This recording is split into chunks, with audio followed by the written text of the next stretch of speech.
بسم اللہ الرحمن الرحیم، السلام علیکم۔ میں ہوں ایڈوکیٹ قرۃ العین عائشہ اور آپ کی خدمت میں QA لاء یوٹیوب چینل کی جانب سے حاضر۔ دوستو، آج کا جو موضوع ہے وہ ہے ڈس آنرنگ آف چیک۔ کبھی آپ کے ساتھ ایسا ہوا ہے کہ آپ نے کسی سے پیسے لینے تھے اور اس نے کیش کے بجائے آپ کو کوئی چیک دے دیا، اور جب آپ بینک میں گئے تو وہ چیک ڈس آنر ہو گیا اور کچھ ایسا احساس ہوا کہ پیسے بھی گئے اور وہ شخص بھی ہاتھ سے گیا۔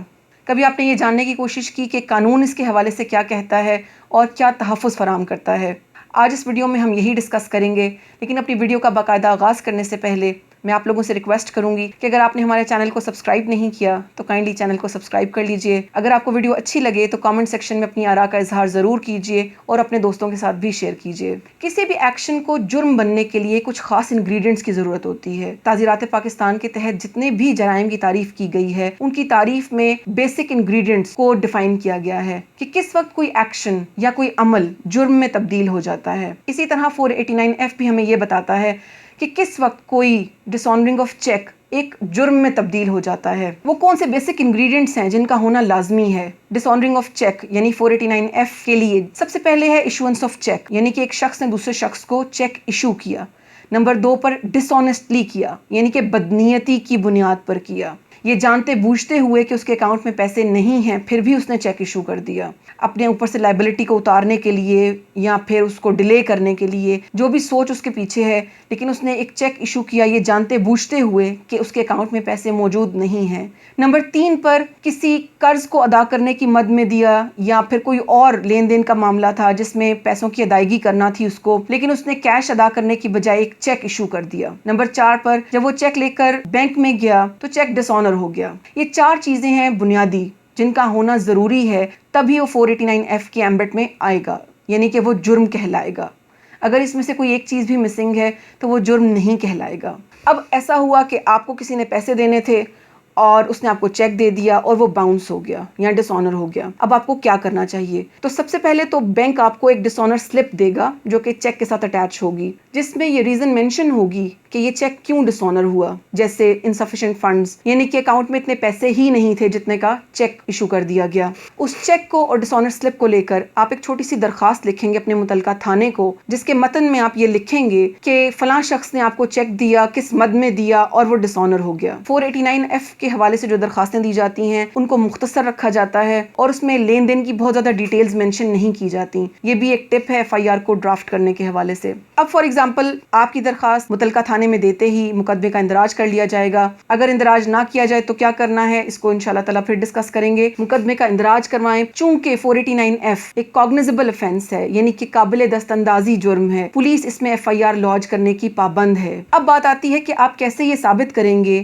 کہ جو چیک ہے وہ ڈس آنیسٹلی ایشو کیا گیا، یعنی کہ نارملی یہ جو 4 انگریڈینٹس ہیں اس میں سے نارملی 3 چیزیں تو عموماً ہوتی ہی ہیں۔ اب بات آئے گی کہ آپ نے اس کو کیسے ثابت کرنا ہے کہ یہ چیک بدنیتی کی بنیاد پر دیا گیا تھا، کیونکہ باقی تینوں چیزیں تو نارمل ہیں، وہ تو ویسے بھی ہوں گی۔ چیک ایشو ہوگا، وہ ڈس آنر ہوگا، اور وہ کسی لین دین کی یا کسی قرض کی مد میں دیا گیا چیک ہوگا۔ یہ تینوں چیزیں تو انڈرسٹوڈ ہیں۔ اب جو چوتھی چیز ہے جو اس کو افینس بناتی ہے یا جرم قرار دیتی ہے وہ ہے ڈس آنیسٹلی ایشوئنس۔ اب اس ڈس آنیسٹی کو آپ کیسے پروف کریں گے؟ ڈس آنیسٹی کو یا نیت کو پروف کرنا آسان کام نہیں ہے، مشکل کام ہے۔ اسی لیے ایک چھوٹی سی ٹپ دوں گی کہ کس طرح آپ کسی کی انٹینشن کو ڈاکیومنٹ کر سکتے ہیں۔ جب بھی کوئی آپ کو چیک ایشو کرے اور آپ اس کو پریزنٹ کرنے جائیں تو آپ اس کو ایک ڈاکیومنٹڈ انٹیمیشن ضرور دیں، جس میں آپ اس کو یہ بتائیں کہ آپ نے جو فلاں چیک فلاں ادائیگی کی مد میں دیا تھا، میں اس کو بینک میں پریزنٹ کرنے جا رہا ہوں، پلیز میک شور کہ آپ کے بینک میں انف فنڈز ہوں کہ چیک ڈس آنر نہ ہو۔ یہ چیز آپ ایک لیگل نوٹس کے تھرو بھجوا سکتے ہیں، جس کو آپ TCS یا کسی ایسے کوریئر سے بھیجیں یا رجسٹر AD کریں تاکہ اس کی ترسیل کی جو رسید ہے وہ آپ کے پاس ہو۔ یہ لیگل نوٹس نہ صرف آپ کو 489F کی پروسیڈنگ میں کام آئے گا بلکہ ریکوری جو آپ آرڈر 37 کے انڈر لگائیں گے اس میں بھی کام آئے گا۔ اور یہ لیگل نوٹس اس ایکیوزڈ کی بیڈ انٹینشنز یا ڈس آنیسٹ انٹینشنز کو ثابت کرنے کے لیے بہت ہی اچھا ٹول ہوگا، جس سے یہ ثابت ہو جائے گا کہ ہم نے ان کو انٹیمیشن دی تھی کہ آپ اپنے فنڈز ارینج کر لیں، لیکن یہ اس انٹیمیشن کے باوجود فنڈز ارینج نہیں کر سکے